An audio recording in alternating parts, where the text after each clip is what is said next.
This is the Brewers POSTCAST, your instant game reaction for the Milwaukee Brewers. Part of the Locked On Podcast Network. Your team every day.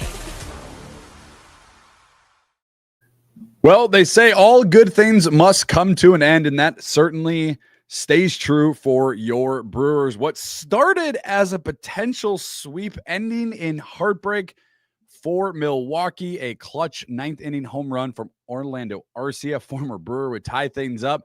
The extra innings bringing extra pain for the Brewers. The four-game win streak coming to an end as the Brewers fall to the Colorado Rockies at American Family Field. This one by a final score of 4-3 in 11 innings. Hello, everyone, and welcome into the Locked On Brewers postcast. My name is Brandon Snide.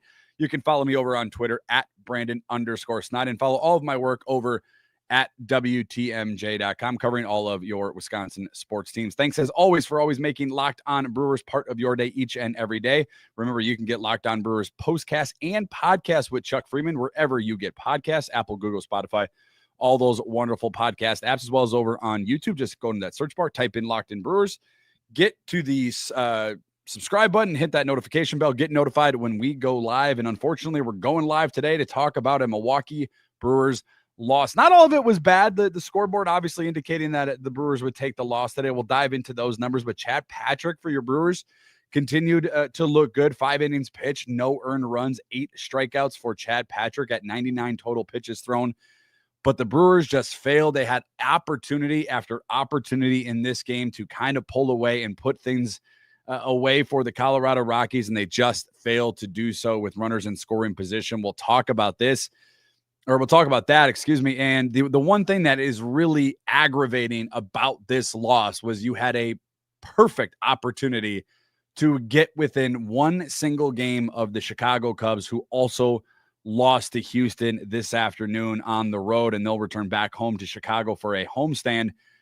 Just a failed opportunity in the game in multiple different ways, as well as in the standings, where the Brewers still a game and a half out of 2 games out of the National League Central now, after both games have officially gone final. We'll get into your thoughts, your comments, your reactions welcomed on the program as well. Let's get into your scoring summary today, brought to you by FanDuel. Sal Frelick for your Milwaukee Brewers, a pitcher's duel between Germán Marquez and Chad Patrick, going all the way to the 6th inning scoreless. Sal Frelick would change that up with a solo home run to right center. Christian Yelich would follow up in the same inning with a solo home run to left field. He would go oppo. That would give the Brewers a 2-0 advantage. At that point in this game, the way that the Brewers had been pitching, the 2 runs that eventually would come across for the Rockies, Doyle would double the center. That would score Ryan McMahon. And then in the 9th inning, Orlando Arcia, former Brewer, down to 2 outs for the Colorado Rockies. The second pitch in that at-bat for Orlando Arcia, an absolute no doubter, almost 400 feet over the left field wall.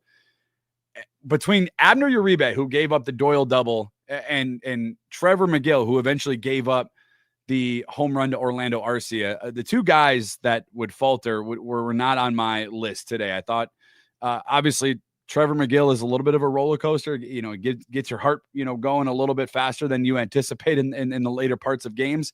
Abner Uribe has been one of the best relievers in all of baseball. So I didn't foresee that being an issue for the Brewers. Once McGill was able to land that curveball early in at-bats and be able to kind of dictate the first 2 outs, the first 2 batters, I thought the Brewers were going to – I was prepping this show for a win, and unfortunately it got me to watch a couple extra more innings where the Brewers fall to the Rockies 4-3. Ortiz would score in the 10th inning. That would make it 3-3 after Estrada for the Rockies would give them a lead in the top half of the 10th, but then Farmer would single in the 11th inning. That would score Doyle, and the Brewers just once again in the bottom of the 11th, just opportunity with the guy on second base to begin that inning, weren't able to plate the tying run. They lose to the Colorado Rockies today by a final score of 4-3.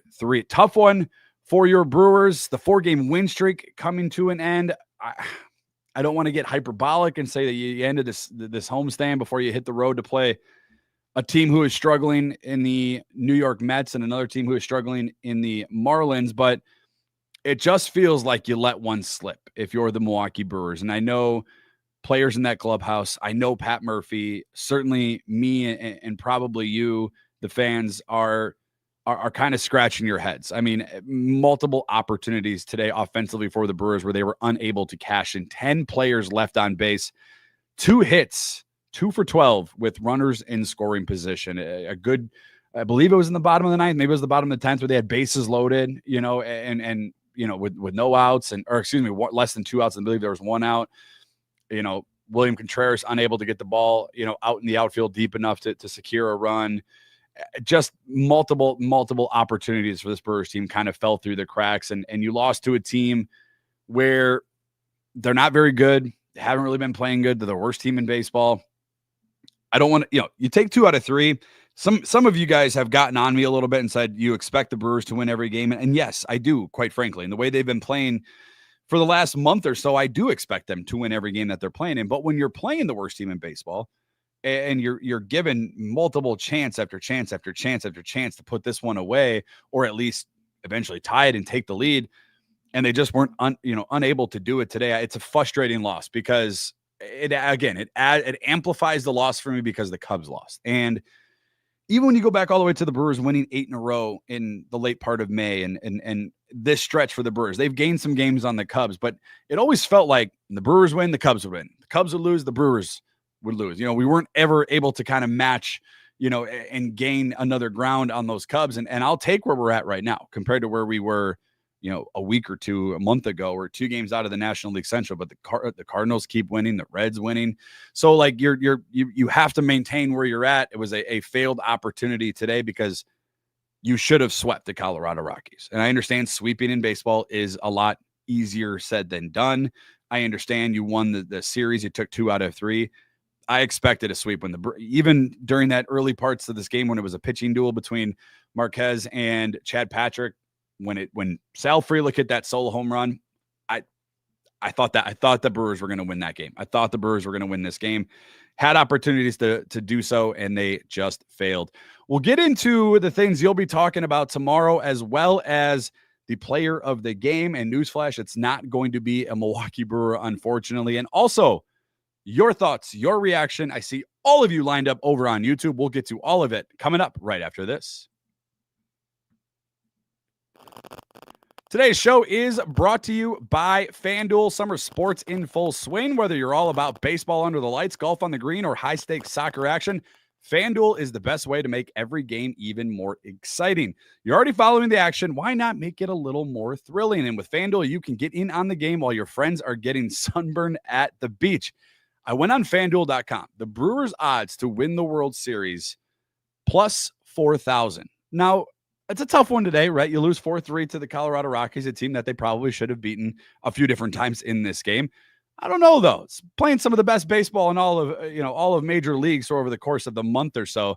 Plus 4,000 for the Brewers to win the World Series right now. And if you're new to FanDuel, new customers can bet just $5 and you get $150 in bonus bets if that first bet wins. Once again, if you're new to FanDuel today, right now, perfect opportunity for you to sign up. New customers can bet just $5 and get $150 in bonus bets if your first bet wins. Open the FanDuel app today or visit FanDuel.com to get started. Once again, FanDuel.com.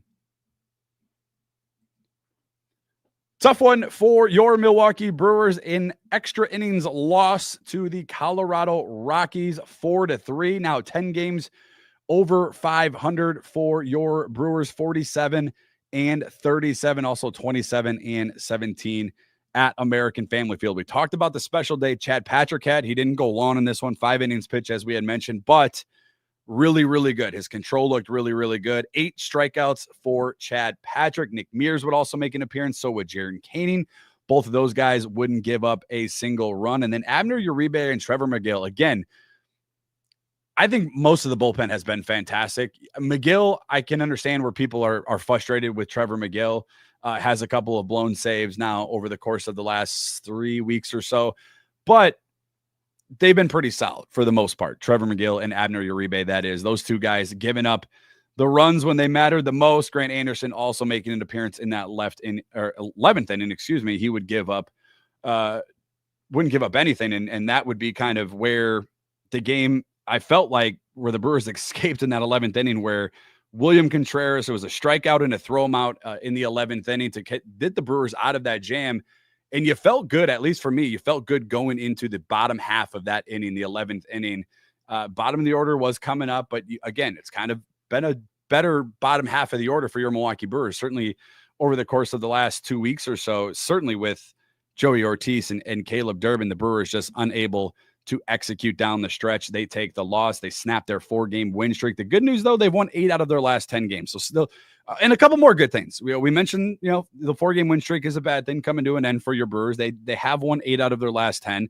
However, 2 hit streaks continue for your Brewers. Bryce Terrain extending his hit streak to 13 games with an infield single. There in the 9th, Christian Yelich extending his hit streak to 12 games. We mentioned his solo blast in the 6th inning. So Brewers able, to still kind of, have some good news despite not at all being good on the scoreboard as they lose to the Rockies 4-3 and snapping that 4-game win streak. Nick, well, that could have gone better over on YouTube. Should have had the Rockies multiple times in one game, but it's bring another bat, please. You guys are already on the trade deadline now. It's just one loss. It's okay. Brewers are still over 7.5 runs per game, in their last 10. I'm not ready there for a trade. I understand that's where a lot of people are going to be jumping to, and Kep over on YouTube is also part of that movement. I was getting worried that the left side of the infield overperforming would teeter any sort of moves for the trade deadline. I think this game just helps the case. We need an experienced power hitter. I think we just need guys in the lineup to step up. I think that's part of the other issue, right? And I'm solely looking at Rhys Hoskins, 0-for-3 today with a couple of strikeouts. William Contreras hasn't been half the hitter he was a season ago, that Silver Slugger, season he had a year ago. So those are the kind of things I'm looking at, from I understand the trade is certainly where people are going to jump to. But again, I thought that, for the most part over the last month or so, this Brewers team has been able to generate runs, generate offense, take advantage of opportunities that were presented to them. Today was not the case, as we had mentioned. 10 players left on base, 2 for 12 with runners in scoring position. Steven over on YouTube, kind of embarrassing. We couldn't sweep the Rockies once. Yeah, took 2 out of 3 in Colorado. Then you take 2 out of 3 in Milwaukee. I think the most frustrating part of it all, in Colorado, going to Denver, I used to live in Denver. It's always a wild card there, right? You kind of never know what Rockies team, whether they're good or bad. You never know what Rockies team you're going to get, but it did feel very frustrating today to not be able to get the sweep. And the fact that an ex-Brewer is the reason that this team lost. And without further ado, in a 4-3 loss for your Brewers, unfortunately, the player of the game is not a hometown player. This is the Locked On Player of the Game. Orlando Arcia, the former Milwaukee Brewer, the former fan favorite, the former clutch hitting defensive shortstop for your Milwaukee Brewers, is going to get my nod for player of the game. And it's only because of what he was able to do in that 9th inning and extend this game for Colorado, which ultimately would end the chances for the Brewers to go for the sweep. And that's kind of, poetic justice, I suppose, for Orlando Arcia, who's kind of bounced around after leaving the Brewers in his stint in Atlanta, then out to Colorado. It's tough because Vinny Rotino and Brian Anderson were talking about in the television broadcast and mentioning how he is able to smack the ball and looks for that up and inside pitch. And that's exactly what Trevor McGill gave him. And he took it for a ride to extend this game for Colorado. And they eventually go on a few innings later to win 4-3. Jill over on YouTube, imagine where we could be if Hoskins could hit once in a while. And that goes back to the point I was just making. I know a lot of people are like, man, let's go trade for a bat. Let's go get Suarez. Let's go make this move. Let's go make that move. I think if guys, listen, the Brewers have won 8 out of their last 10 games. Like, the roof isn't caving in yet. This team is still really good, right? They're right there in the National League Central. They're right there. They're 2 games back. They couldn't take advantage of a Cubs loss today. I understand it's frustrating that they didn't get the sweep today. They should have won this game in a few different, innings.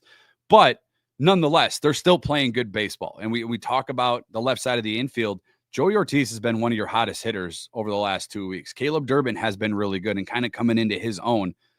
I'm not necessarily saying don't go out and get a bat. I would welcome in a bat as I think most Brewers fans would, but I'm not necessarily pounding my fist on the table saying that's what needs to happen after a 4-3 loss to the Colorado Rockies. Charles on YouTube, part of our everydayers. I agree. Hoskins need to make that play. He's not contributing with his bat. At least give some defensive stuff. Yeah, and Hoskins again with a muff at first base. He had one yesterday as well. I think he may have had one Friday if my memory serves. Maybe not. I can't remember off the top of my head. Frustrating for defensively for Rhys Hoskins at first base. And again, he's struggling at the plate today. We mentioned him 0 for 3 with a couple of strikeouts. At least make the plays defensively to kind of dictate, your place in this lineup. But if you're not going to hit the ball, I'm going to need you to do something defensively and at least secure, that ball. I believe it was in the 8th inning, and that's what gave Colorado a little bit of life, right? It was 2-0. Rhys catches that ball, the inning's over. They were able to advance to second. A double from O'Doyle would get him home, and there you have it. It's a 2-1 game, and then things change in the 9th inning. If it's 2-0 in the 9th, and Orlando Arcia hits that solo home run, game's probably over. An hour ago, their game is probably over. But it's the little things that this team, hasn't been, fallen into a trap as of late and not being able to execute defensively, and they've been a lot better defensively in early parts of April and certainly early parts of May. We had seen them not kind of be the Brewers team we've grown accustomed to. They have kind of rectified that today, a little bit of an example of what happens when you're not able to get those outs and give extra teams extra outs. And as bad as Colorado is, we talked about it, as bad as they are, and how bad their season's already over. Like, these guys are still playing for respect from one another. They're still playing for contracts. So, they're still competitive. So you're still going to get their best shot. And that's exactly what they had. Kirk over on YouTube, missed opportunities is the story of this franchise. We will be swept by the Dodgers. We have been good lately against garbage teams. Well, that's one way to look at it. Again, we'll see exactly where this Brewers team is come when they take on the Los Angeles Dodgers, when they return home to American Family Field in about a week or so. But a great opportunity. I know the Mets aren't playing great. They were just swept by the Pittsburgh Pirates this weekend. So the Mets aren't playing great. That's not going to be a marquee matchup where people are looking at, the Mets as a true testament to where the Brewers are. I mean, you were able to beat Minnesota before the Pittsburgh and Colorado series. You were able to you split with Chicago because of that fake rainout game. You took 3 out of 4 from the St. Louis Cardinals, who are also, playing really good baseball. So it's not like this team hasn't beaten anybody yet, but it is, I get the loss being frustrating. I get fans looking at, trade machine ideas, and I get looking ahead to the LA Dodgers, but I'm not ready to just write this team off after one ugly loss and a loss that they should have been able to, win in multiple different ways. I understand where the frustration comes from. However, I'm just not there as far as, looking ahead to, the series with the Dodgers or I want to see exactly what they do against the New York Mets. And that's, to me, and I know it's the next thing on the schedule and it's the next game and, the old cliche, but like, the Mets haven't been playing good. The Mets are returning home. The Brewers are hitting the road. I'm curious to see what Brewers team we get. I'm curious to see what the energy is like. I'm curious to see how they play in those games, how they win, how they lose, before I even look at that series against the LA Dodgers back at American Family Field. Catch over on YouTube. It seems like every time the Brewers have a chance to make some gains on the Cubs, they just can't pull through. Every game matters for the Brewers, and they got to win games like this. Amen. Yeah, if I had a bell, that would be the comment of the day. That's the frustrating part about, if the Brewers had lost, 8-3, and it just wasn't their game and it wasn't their day, and nothing really fell for them in the right way, then I would be, it is what it is. You're going to have those games, but this is a game where you look at multiple different opportunities in the 9th inning, in the 10th inning, in the 11th inning, where they just couldn't capitalize on multiple opportunities. Less than 2 outs, guys on first and third, less than 2 outs, guys on second base, not able to cash in. We have seen them do so much of that throughout the course of the last 2-3 weeks or so. We're seeing it today was kind of like, man, that really sucked. That was not fun to watch. And that's exactly what was on display for your Brewers in a 4-3 loss to the Colorado Rockies. Still 10 games over 500. will bounce back, see if they can bounce back on Tuesday. One final comment here from our everydayer. Charles, up 2 in the 8th. You kind of expect to win. Definitely should have scored more than that, even if they don't score more than that. Because I agree, though, with you, Charles. They should have scored more than 2. But when you have Abner Uribe coming in, again, fairly rested with an off day tomorrow, Trevor McGill, who has been fairly rested, I expected that to be a 1-2-3, 1-2-3 from both of those guys. I really did. I was preparing this show for a win. I was preparing it for a win because that's what I was expecting. And it did definitely caught me off guard. And you give credit to Colorado. There's a scrappy win for a team that has absolutely nothing to play for. All you can do is tip your cap. It's a frustrating loss for the Milwaukee Brewers. But all you can do is tip your cap and kind of hopefully bounce back. And hopefully this isn't the start of something negative going forward for the Brewers. It's definitely, in my opinion, a sour taste in my mouth to end the home streak, where you had opportunities Monday night where you fell to the Pittsburgh Pirates in that game 1 of that series. You had multiple opportunities in that game. That's how you begin. And then you end the homestand in the same week, with multiple opportunities to beat the Colorado Rockies, and you failed. And the Brewers failed today. They lose 4-3. They fail on the scoreboard, and they fail to gain a game in the National League Central, still 2 back of the Chicago Cubs, who also lost today. No game tomorrow for your Milwaukee Brewers. We'll pick things up on Tuesday evening as they head out to the Big Apple to take on the New York Mets. My thanks to each and every one of you for always making Locked On Brewers part of your day each and every day. Remember, you can get Locked On Brewers wherever you get your podcasts: Apple, Google, Spotify, all those terrific podcast apps, as well as over on YouTube. Just go to that search bar, type in Locked On Brewers, hit that subscribe button, hit that thumbs up button if you don't mind, and make sure you hit that notification bell, because we will go live after the next Milwaukee Brewers game, which will be Tuesday against the New York Mets. My name is Brandon Snide. You can follow me on X at Brandon_Snide. And win, lose, or draw, a tough one today for your Milwaukee Brewers. A 4-3 loss, snapping that 4-game win streak. But win, lose, or draw, no matter what, it is always go Brewers. Thanks, everyone, for tuning in, and we'll catch you on Tuesday night. Go Brewers.